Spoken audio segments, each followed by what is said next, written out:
2 Kings 25. So in the 9th year of Zedekiah's reign, on the 10th day of the 10th month, Nebuchadnezzar, king of Babylon, marched against Jerusalem with his whole army. He encamped outside the city and built siege works all around it. The city was kept under siege until the 11th year of King Zedekiah. By the 9th day of the 4th month, the famine in the city had become so severe that there was no food for the people to eat. Then the city wall was broken through, and the whole army fled at night through the gate between the two walls near the king's garden, though the Babylonians were surrounding the city. They fled toward the Arabah. But the Babylonian army pursued the king and overtook them in the plains of Jericho. All his soldiers were separated from him and scattered, and he was captured. He was taken to the king of Babylon at Riblah, where sentence was pronounced on him. They killed the sons of Zedekiah before his eyes. Then they put out his eyes, bound him with bronze shackles, and took him to Babylon. On the 7th day of the 5th month, in the 19th year of Nebuchadnezzar, king of Babylon, Nebuzaradan, commander of the imperial guard, and official of the king of Babylon, came to Jerusalem.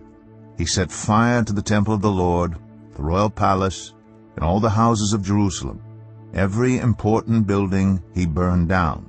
The whole Babylonian army, under the commander of the imperial guard, broke down the walls around Jerusalem. Nebuzaradan, the commander of the guard, carried into exile the people who remained in the city, along with the rest of the populace and those who had deserted to the king of Babylon. But the commander left behind some of the poorest people of the land to work the vineyards and fields. The Babylonians broke up the bronze pillars, the movable stands, and the bronze sea that were at the temple of the Lord, and they carried the bronze to Babylon. They also took away the pots, shovels, wick trimmers, dishes, and all the bronze articles used in the temple service. The commander of the imperial guard took away the censers and sprinkling bowls, all that were made of pure gold or silver. The bronze from the 2 pillars, the sea, and the movable stands which Solomon had made for the temple of the Lord was more than could be weighed. Each pillar was 18 cubits high. The bronze capital on top of one pillar was 3 cubits high, and was decorated with a network and pomegranates of bronze all around. The other pillar with its network was similar.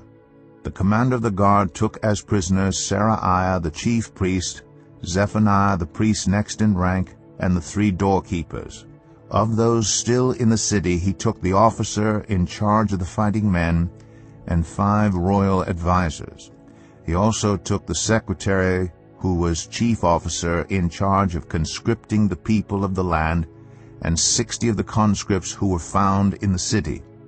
Nebuzaradan the commander took them all and brought them to the king of Babylon at Riblah.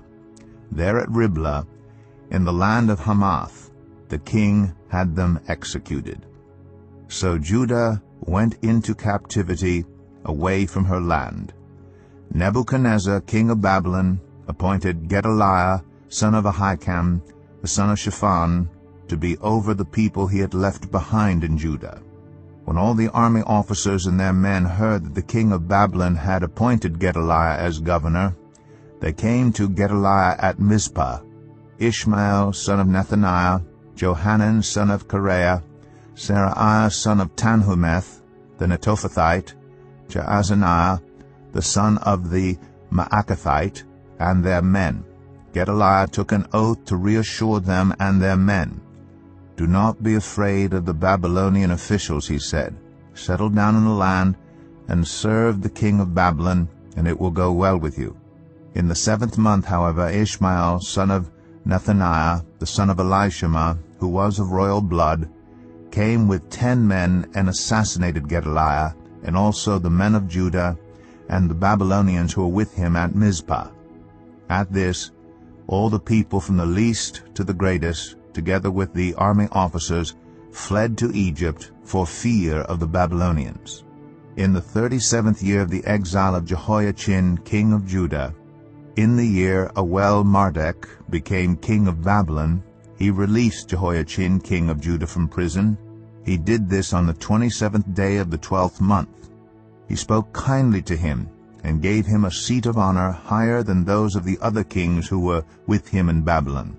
So Jehoiachin put aside his prison clothes, and for the rest of his life ate regularly at the king's table.